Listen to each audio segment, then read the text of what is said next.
January 1942. Outside Vyazma, the forest is silent in a way only winter war can make it. Snow swallows sound. The air cuts into exposed skin like broken glass. Somewhere between frozen pines, a Soviet infantryman kneels in a shell crater half filled with ice. His fingers are slick with blood.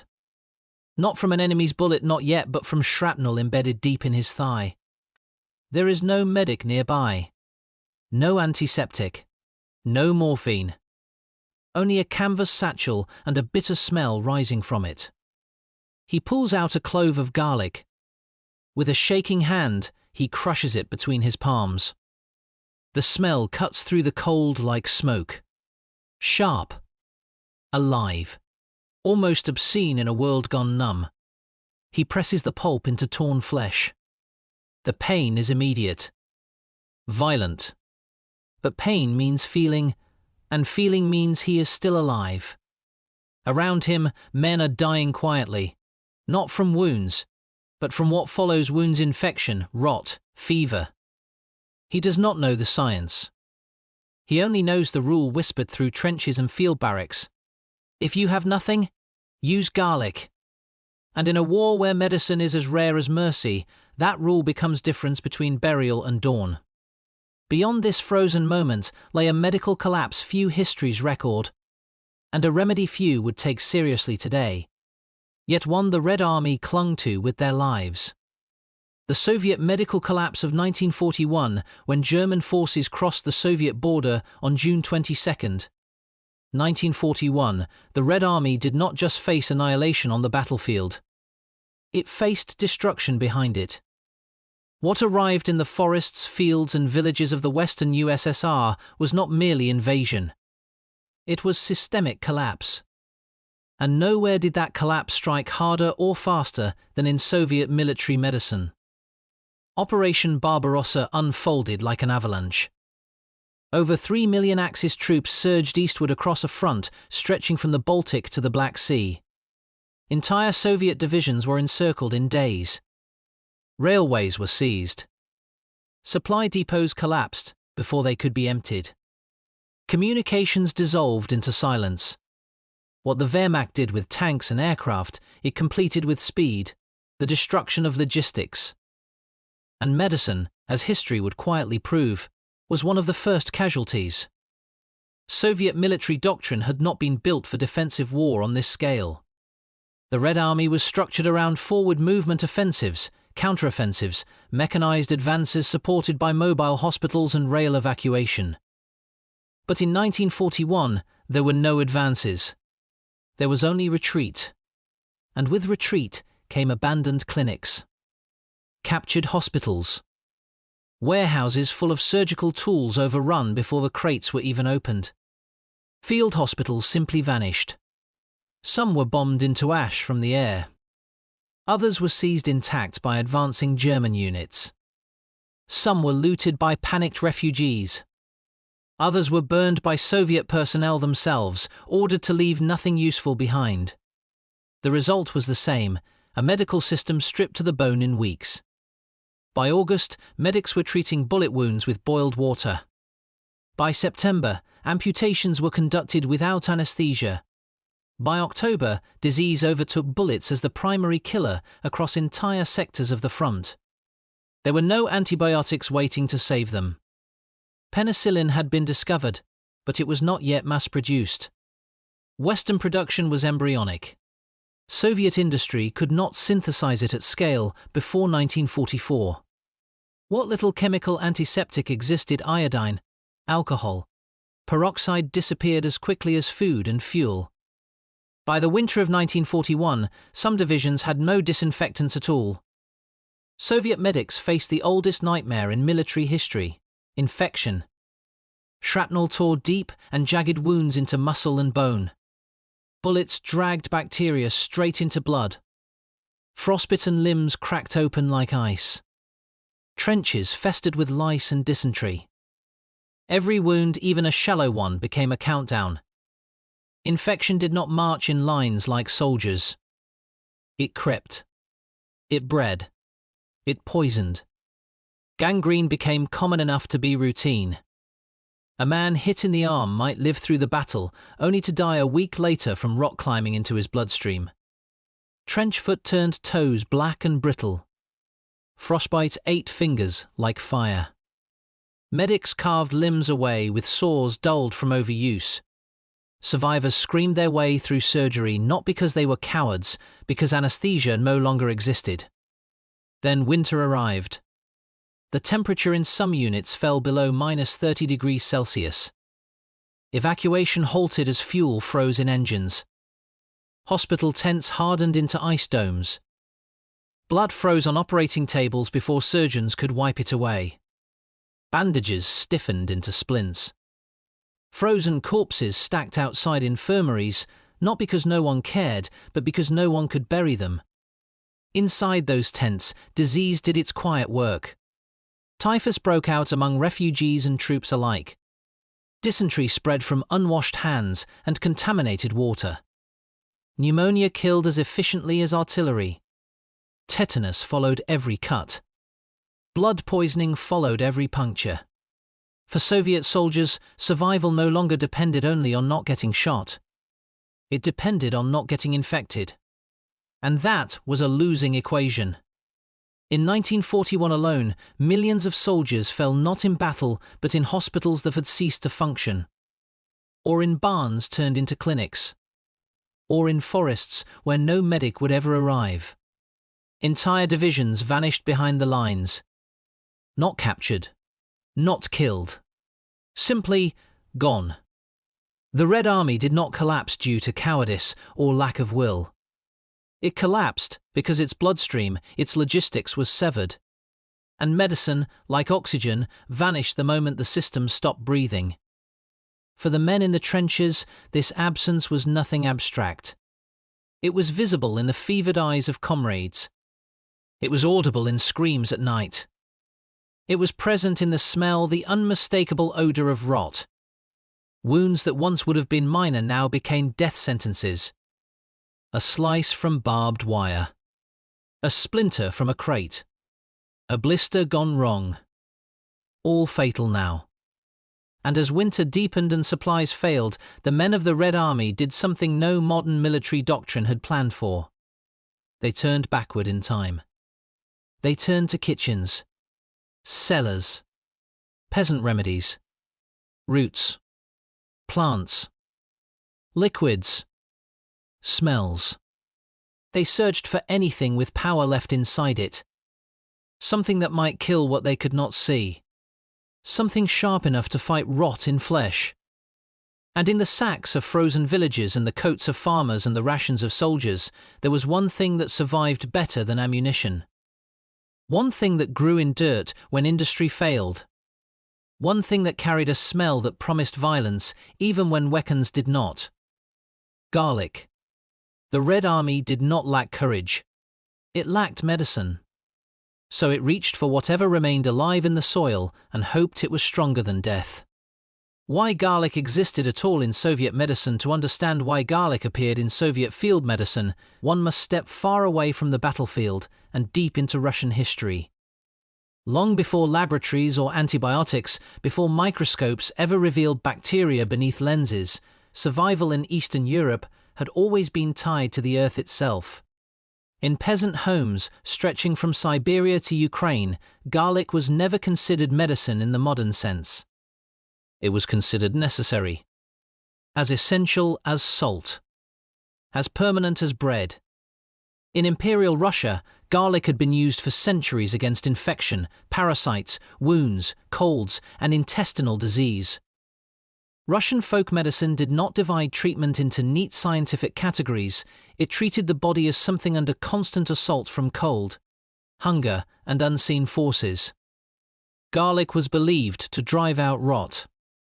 Not symbolically, practically. It was crushed onto wounds, swallowed raw during plagues, mixed into poultices for frostbitten skin, hung in homes to ward off illness and decay. It was unscientific only until science arrived and quietly verified much of it. But the Soviets did not inherit garlic only from folklore. They inherited it from laboratories. By the early 20th century, Russian medical science had already begun investigating garlic as an antibacterial agent. In 1914, on the eve of another war, Russian researchers documented its ability to inhibit bacterial growth. In the 1920s and 30s, Soviet biochemists isolated compounds responsible for garlic's antimicrobial effect. Chief among them was allicin, a chemical released only when garlic is crushed or cut. Allicin did not exist intact inside the clove. It appeared only when the garlic was damaged, much like human tissue during battle. Once activated, it attacked bacteria aggressively. It disrupted enzymes necessary for bacterial survival. It slowed reproduction.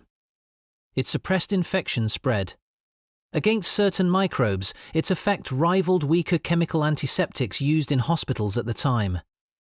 This research was real. It was documented. And it entered Soviet medical manuals not as superstition, but as grim contingency. Before the war, garlic existed in emergency doctrine. Not as preferred treatment. As last treatment. Soviet military instruction books did not romanticize it. Garlic was listed alongside turpentine, iodine substitutes, and alcohol substances to be used when official supplies collapsed. Its purpose was not to heal. It was to buy time, prevent infection, slow decay, hold the line between flesh and death. No Soviet doctor believed garlic replaced medicine. But in war, belief is luxury. By 1941, supply systems died faster than soldiers. Factory output collapsed as industry evacuated east. Medical manufacturing lagged behind weapons production. Bullets were prioritized. Bandages were not. Surgical tools were plentiful. Disinfectants were not. The result was simple. Garlic crossed a boundary. What had been classified as auxiliary remedy became frontline defense. Medics taught soldiers how to crush cloves, how to smear pulp into wounds, how to soak cloth in garlic juice, how to drink infusions for dysentery, how to rub frostbitten skin. In hospitals with running electricity, garlic smelled like embarrassment. In barns with blood on straw, garlic smelled like hope. Because garlic had one critical advantage over every supply chain. It grew. It survived. It did not depend on railways, politics, or fuel. You could plant it, carry it, steal it, dry it, hide it. Unlike chemicals, garlic could not be bombed. Unlike alcohol, it could not evaporate. Unlike morphine, it could not be hoarded by a bureaucrat. If there was dirt, there was garlic. So Soviet soldiers carried it in pockets, packs, socks, tunics. Entire medical units requested shipments of garlic alongside gauze. Villages were emptied of bulbs faster than they were abandoned. Field nurses wore the smell. Doctors wrote reports drenched in it. Medical tents reeked of it, thick and constant like incense in a church of survival. But it was not a miracle. It burned. It damaged tissue if overused. It could not repair bone. It could not kill all bacteria. Sometimes it failed. Sometimes the wound rotted anyway. Sometimes soldiers screamed from chemical burns before infection could even arrive. Garlic did not save everyone. It simply saved enough. Enough for memory. Enough for myth to grow. Enough for disbelief decades later.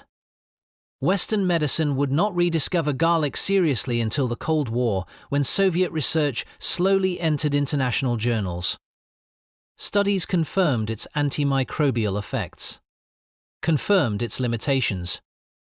Confirmed that in 1942 it had done exactly what the Red Army needed. Not fix everything. Just slow death down. For many soldiers, it was not medicine. It was a ritual. Crush. Breathe. Apply. Wait. And in the waiting, they sometimes lived. Which was everything. Garlic did not return them home. It did not win the war. It did not earn medals. But in frozen forests and ruined huts, it offered something armies rarely give: one more night. Which, in a winter war, was already a victory. And yet, garlic alone never saves wars. It saves people. One body at a time. Which is why its story cannot be told from headquarters or maps but from tents. From hands. From eyes. From the men who bled before learning its name. And from the medics who had to choose between superstition and surrender and chose neither. The wound doesn't kill you. What follows it does. For the average Red Army infantryman, there was no romance left in war by 1942. The first months had already killed that illusion.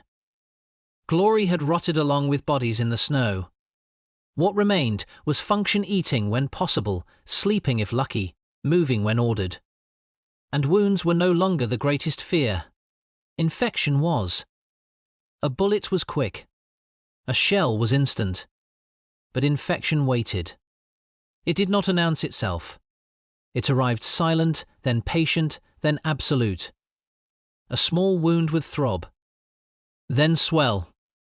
Then burn. Then stink. Then kill. Soldiers learned this not from books but from watching men disappear. A comrade would be wounded on Monday and joke on Tuesday. By Thursday, his skin would be hot. By Saturday, he would ramble. By Sunday, he would be buried in frozen earth, or not buried at all. So when garlic was offered, soldiers did not laugh for long.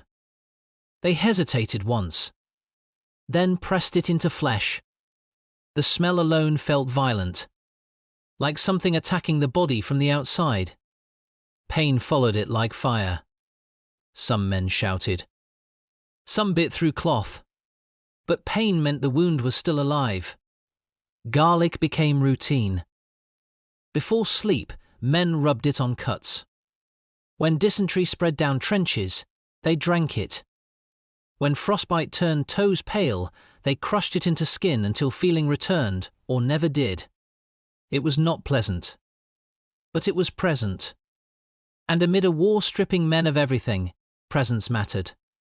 Garlic gave the illusion of control. In a world where fate dropped from the sky, garlic was something you could hold. Something you could crush. Something you could fight back with. It did not guarantee life, but neither did command. And for soldiers cut off from both medicine and mercy, that was enough. Angle 2, the medic, if you let it rot, he dies. If you burn it, maybe he lives. Soviet medics were not ignorant of garlic's limitations. They simply had no replacements left. By the winter of 1941, field doctors were reduced to brutal choices: amputate or wait. Burn or hope. Cut or pray. And waiting usually meant death. Garlic was not chosen because it was best. It was chosen because it existed. Medics learned quickly garlic did not behave like iodine. It burned tissue. It burned eyes. It burned lungs if inhaled too long in closed tents. It damaged already fragile flesh. But it also did something no scalpel could. It slowed the invisible enemy. Doctors crushed garlic into makeshift gauze and packed wounds with it. They drained abscesses and smeared pulp inside. They soaked water in garlic and cleaned gashes until the sting was unbearable for both patient and surgeon. Some men begged them to stop. Some begged them to start earlier. For many medics, garlic became a test of character. Was it kinder to let a man fade in comfort, or to sear flesh in hopes of saving a body that winter might take anyway? Ethics did not survive long in barns full of dying soldiers. Results did. When wounds treated with garlic festered slower, when fevers broke, when soldiers walked again, doubt died quietly.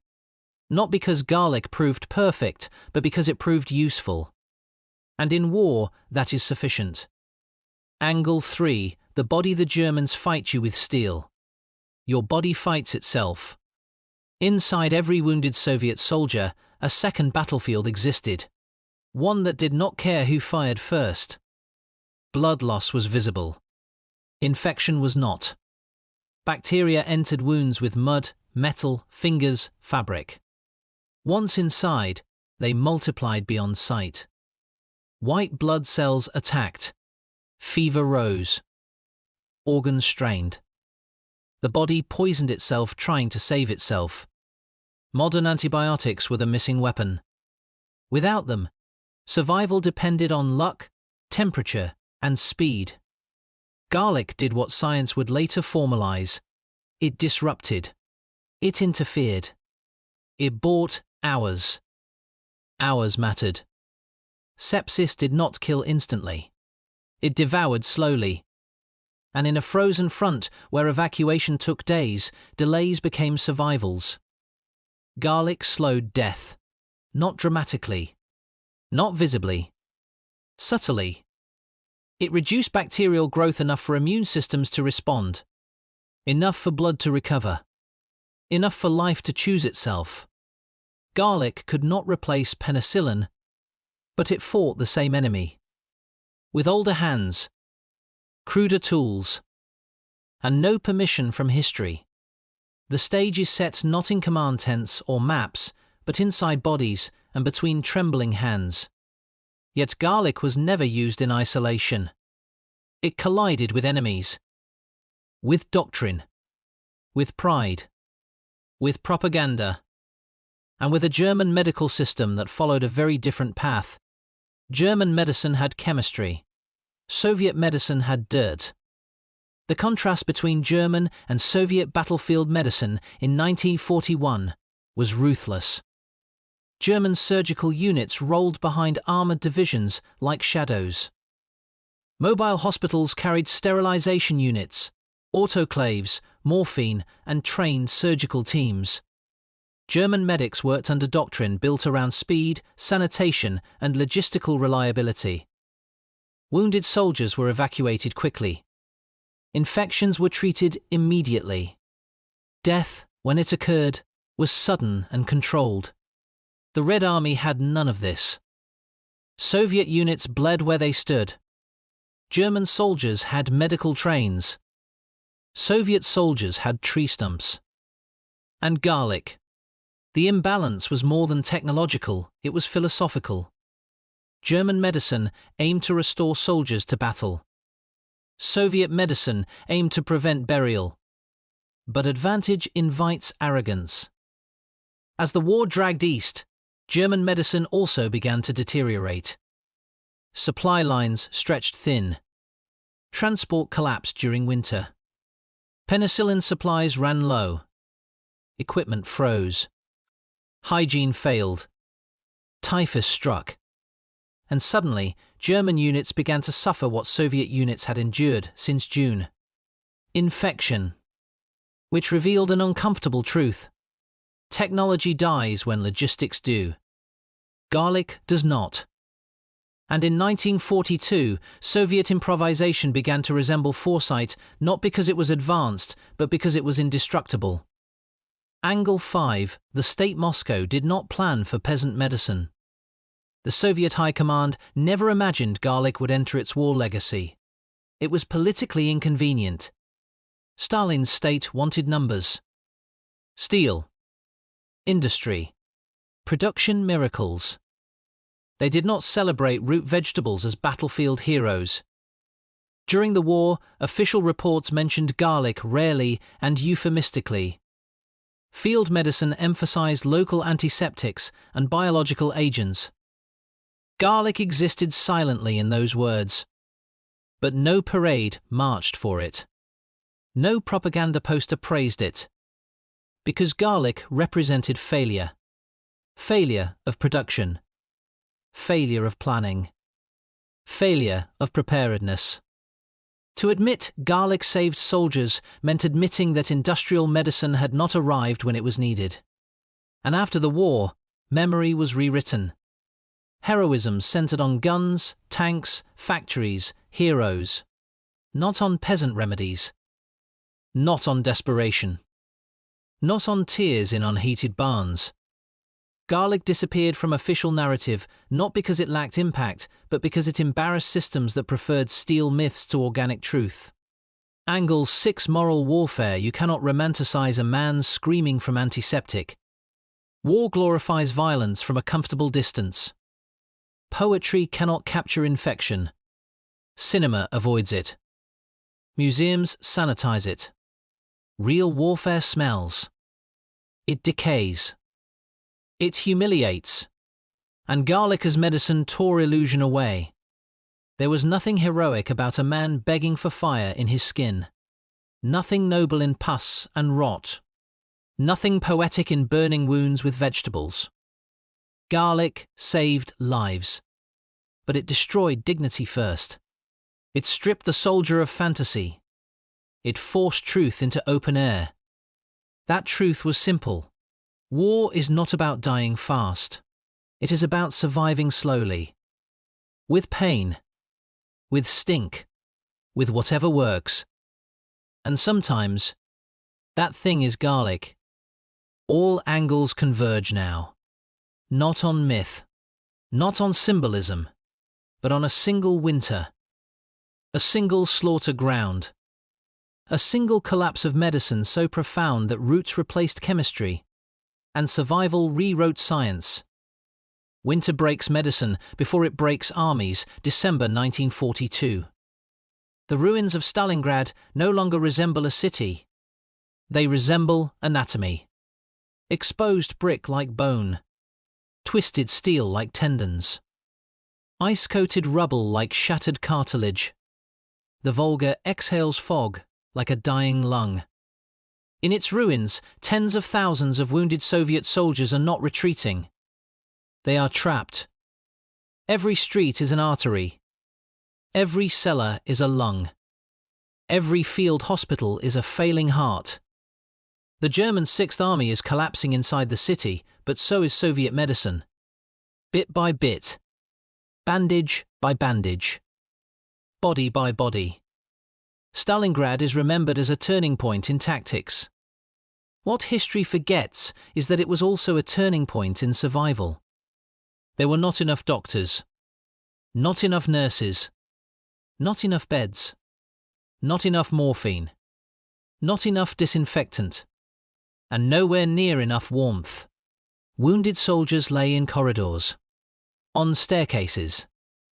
On frozen floors inches from intact walls while artillery pulverized neighboring bedrooms. Blood-soaked ceiling plaster. Frost-sealed wounds closed before clots could. Operating tables were made from doors. Saws dulled against bone. Hands cracked from cold. The hospitals did not fail because staff stopped working. They failed because everything that made working possible died first. The Germans shelled medical facilities deliberately. This is documented. Red Cross symbols were meaningless amid rubble. Doctors moved hospitals into basements. Enemy fire followed. They moved again, and again, and again. Each collapse stripped more supplies. Each relocation cost more lives. Infections surged like heat in a sealed room. Without alcohol. Without iodine. Without peroxide. Doctors watched wounds transform. The color changed first. Then the smell. Then the fever. Then the delirium. Then death. And this is where garlic ceased being a fallback. It became standard. In cellar hospitals lit by candles and flames of makeshift alcohol burners, garlic became the first and last defense against rot. Doctors crushed it with bricks. Orderlies mashed it in cloth. Nurses carried pockets full of cloves instead of syringes. All day. All night. Garlic pulp entered bodies with greater frequency than medication. Not because it was superior, because it existed. Because fields still grew it. Because villages hid it. Because soldiers carried it. Because it required no signatures. When the Volga froze, evacuation ended entirely. Wounded men stayed where they fell. For weeks. With injuries no body was meant to carry. Gangrene bloomed. Frostbite amplified infection. And medical staff began amputating purely to outrun bacteria. Legs lost to save chests. Arms lost to save lungs. Feet lost to save hearts. In many wards, garlic and sawdust were the only constants. Blood for lubrication. Wood for traction. Garlic for hope. And in the exhaustion of winter, something changed. Doctors began to notice patterns. Not miracles. Moments. Wounds that should have decayed did not. Fevers that should have climbed did not. Smells that should have rotted did not. No graphs existed. No statistics were tallied. Only experience. And experience whispered, "This is slowing something." In one case after another, soldiers treated daily with crushed garlic showed visible delay in infection. Tissue stayed pink longer. Pus spread slower. Fever plateaued instead of climbing. It did not cure. It delayed doom. Which is all winter war ever asks of medicine. Garlic became pipeline. Frontline medics were ordered to procure it in bulk. Villages were stripped not for food but cloves. Field hospitals sent runners miles across ice fields to retrieve bags of it. What began as desperation became procedure. Garlic started appearing in treatment charts. In margins. In pencil. In writing that could barely survive frost. Beyond Stalingrad, the pattern repeated. Leningrad. Voronezh. Kursk's outskirts. Forest hospitals from Belarus to the Caucasus. Garlic travelled faster than bullets. Because peasants carried it. Wives smuggled it. Children hid it inside coats.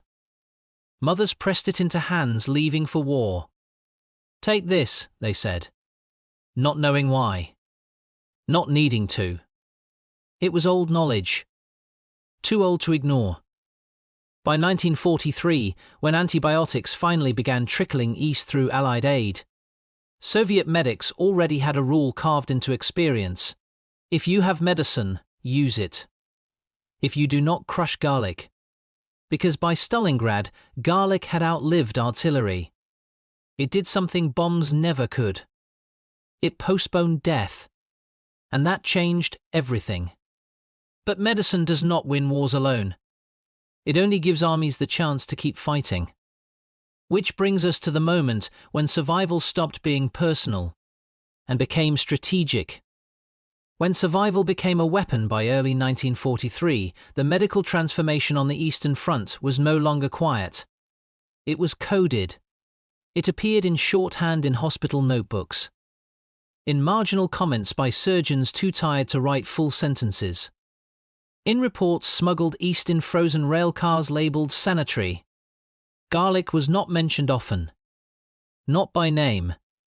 But its presence existed everywhere in the patterns. Fewer amputations in some units.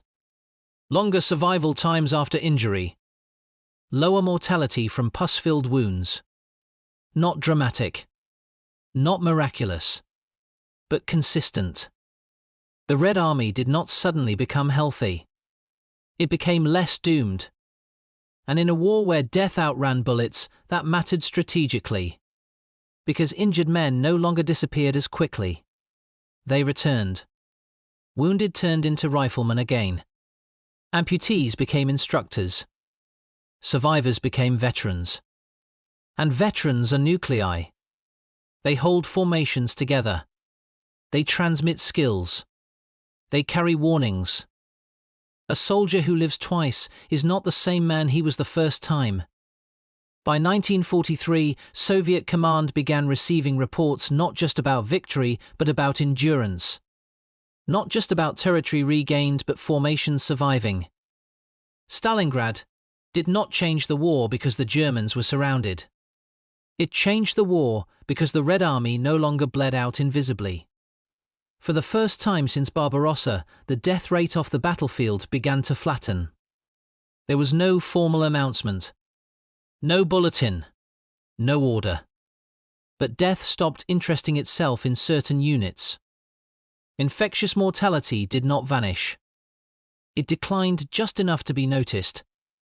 Hospital death registers began filling slower. This did not happen because of garlic alone. But garlic was part of a larger improvisation doctrine. Boiled water, improvised drainage, frequent wound exposure, manuel debridement, and garlic. The trait they shared was not sophistication. It was immediacy. Nothing needed bureaucracy. Nothing required external supply. Everything required only hands. And time. The Germans, by contrast, still relied on logistics that were unraveling. By 1943, antibiotic shortages afflicted both sides. But Germany had not cultivated improvisation. It cultivated dependency. And when dependency fractures, improvisation reigns. Which was why Soviet field hospitals still functioned when German ones froze. Still treated when German ones halted. Still amputated when German ones waited for chemicals that did not arrive. Still crushed garlic when German supply chains whispered false assurances. The war did not turn on technology. It turned on adaptation. And garlic belonged to adaptation. Not because it was magical. Because it was available. In many regions, garlic effectively became medical currency. Villagers bartered it to units. Soldiers stole it from abandoned houses. Farmers hid it in graveyards to protect it from both armies. Garlic caches existed beside ammunition dumps. Neither was discussed officially. Both were guarded. In several frontline accounts, medics noted that garlic arrived faster than plasma. Not because it was more important. Because it moved quietly. Because it passed hand to hand. Because it grew in silence while armies screamed. When the first Allied shipments of real antibiotics reached Western USSR in late 1943 and 1944, garlic quietly returned to second-class status. Medics did not celebrate this. They sighed. Because garlic was not a friend. It was a punishment. It burned wounds. It stung mouths. It scarred skin. It promised survival only at the cost of pain. Penicillin promised survival without torture. But garlic did not disappear immediately. It lingered. Because penicillin traveled slowly. Because supply lanes remain vulnerable. Because war does not end when treaties are signed, it ends gradually in logistics. And until chemical certainty replaced biological desperation, garlic held its place. Then came silence. Victory. Cities rebuilt. Hospitals reopened. Nations rewrote memory. And garlic faded. Not from kitchens. From history. From documentaries. From textbooks. From remembrance. Because a clove does not look heroic on a monument. Because survival stories that smell do not sell. But that does not remove truth. It only buries it. And buried truth does not rot. It waits. Like garlic in winter soil. Alive. Quiet. Waiting to be crushed open by memory. Because in the shadow of artillery and strategy and banners, thousands lived. Not because of tanks. Not because of speeches. Not because of flags. But because something grew in dirt and dared to fight death with smell and fire. And with that war-ending transformation complete, a different reckoning begins. What the war left behind. What it carved away. What it taught medicine. And what it almost erased from itself. The war ends. The smell remains. By May 1945, the Red Army stood in Berlin. Its soldiers had crossed rivers filled with bodies, passed forests grown over graves, lived through winters that cracked bone and summers that rotted flesh. The war ended officially with signatures and speeches. But inside hospitals across the Soviet Union, the war did not end. It decayed. Tens of thousands of soldiers lay in wards carrying injuries that never healed properly.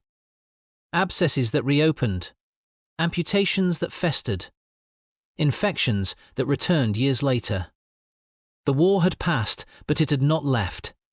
Doctors now had penicillin. Factories were operational. Train lines were repaired. Hospitals received real disinfectants again. Proper antibiotics responded to infection with speed and certainty garlic had never possessed.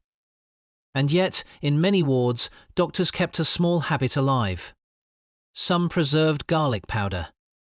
Some used garlic infusions for washing. Some taught younger nurses about it only if everything fails. Not as doctrine, as memory. Because medicine teaches lessons through scars. And garlic had written its lesson deeply. After the war, Soviet medical researchers began documenting wartime improvisation in formal studies. Garlic finally entered journals not as folklore, but as data. Studies confirmed its antibacterial effect, measured its chemical components, analyzed its limits. They wrote what had been learned at the bedside through screams. Garlic did not cure, but it slowed.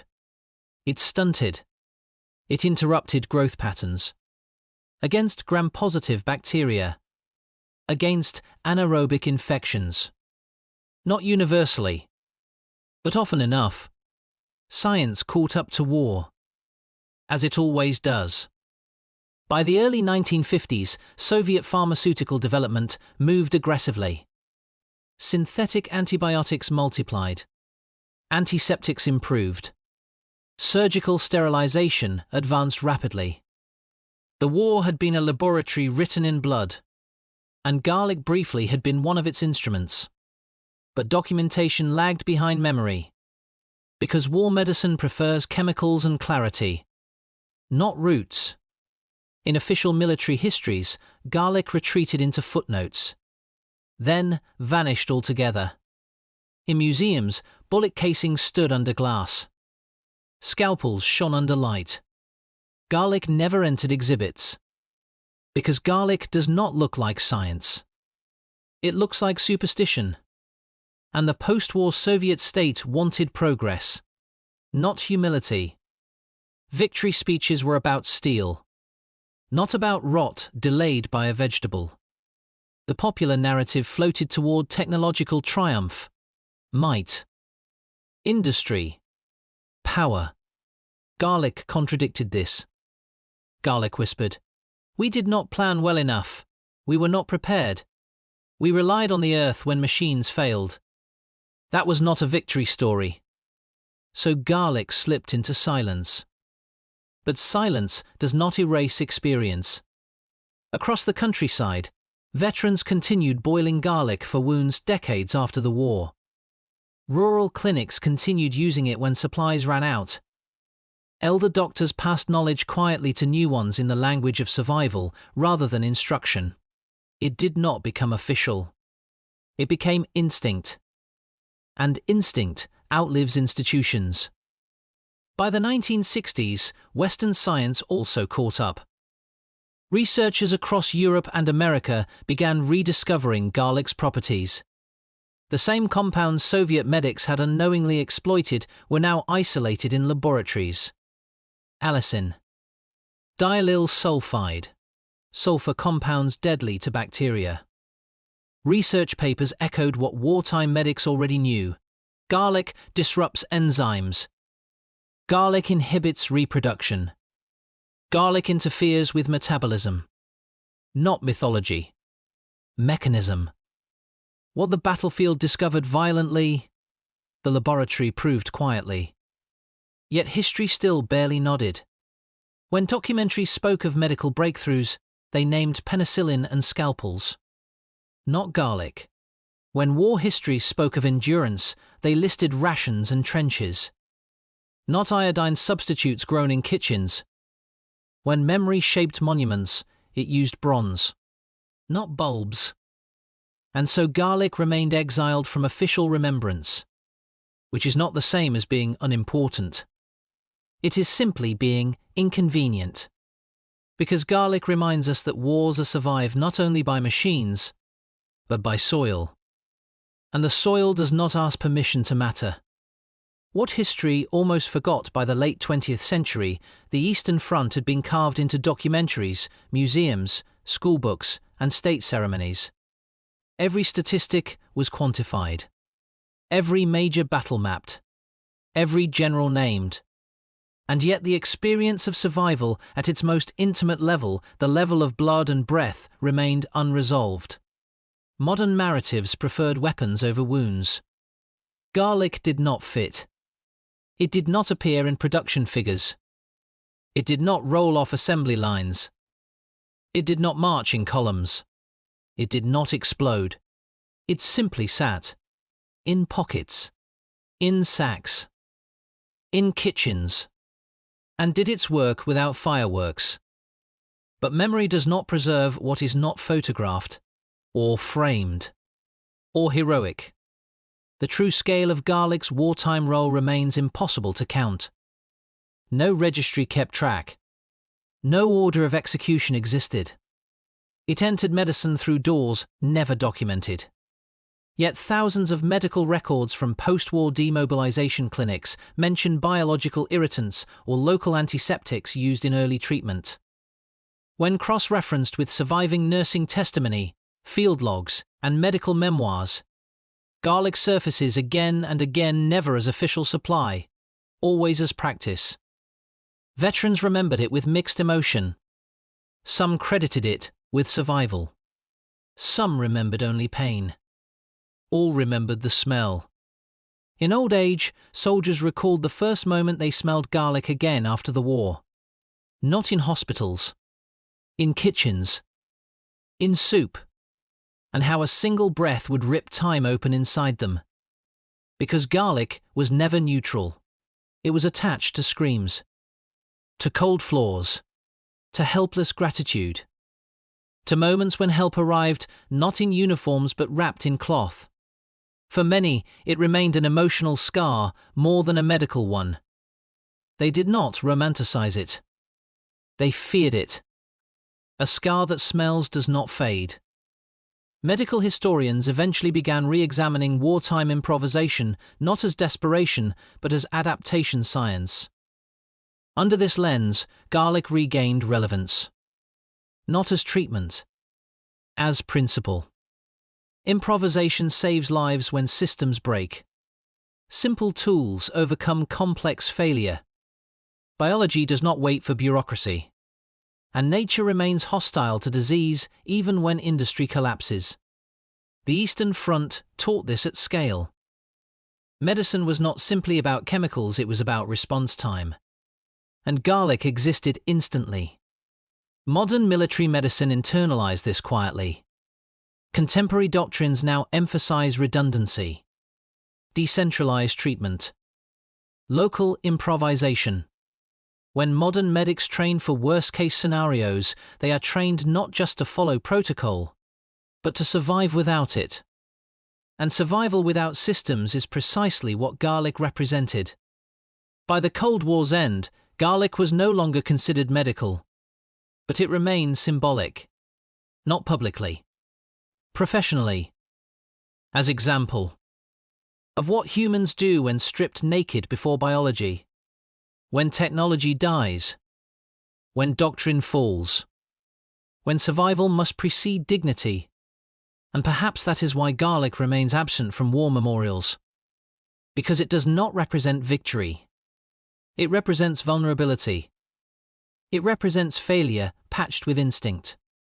And victory prefers strength, not desperation. But the truth is quieter. War is won by strategy, but it is endured by adaptation. And adaptation does not always wear medals. Sometimes it smells like earth, Sometimes it burns. Sometimes it scares. Sometimes it saves. Which brings us to the final truth this war taught medicine. Not in textbooks, not in classrooms, but in shattered hospitals across Russia. Medicine does not begin in laboratories. It begins in fear, in blood, in hands that must choose something, anything, before choosing death. And that is where garlic belonged. Not in history books. In hands. Cold. Shaking. Refusing to let go. What survives when everything else fails? War strips humanity down to its bones. It takes away language. It takes away comfort. It takes away certainty. And when it has finished tearing through cities and bodies and futures, it leaves behind one final question, quiet, stubborn, unanswered. What remains when nothing else does? On the Eastern Front, the answer was not always steel. It was not always medicine. It was not always command. Sometimes it was a clove of garlic. Not as a miracle. Not as a legend. But as a refusal to die quietly. Garlic did not win the war. It did not liberate cities. It did not bring armies to their knees. But it stood in silence between infection and extinction for thousands of men history only remembers as numbers. It burned when touched. It stank when crushed. It seared into memory and flesh alike. And that is precisely why it mattered. Because survival is never clean. It is never dignified. It is rarely heroic. Sometimes it smells like rot and fire and fear.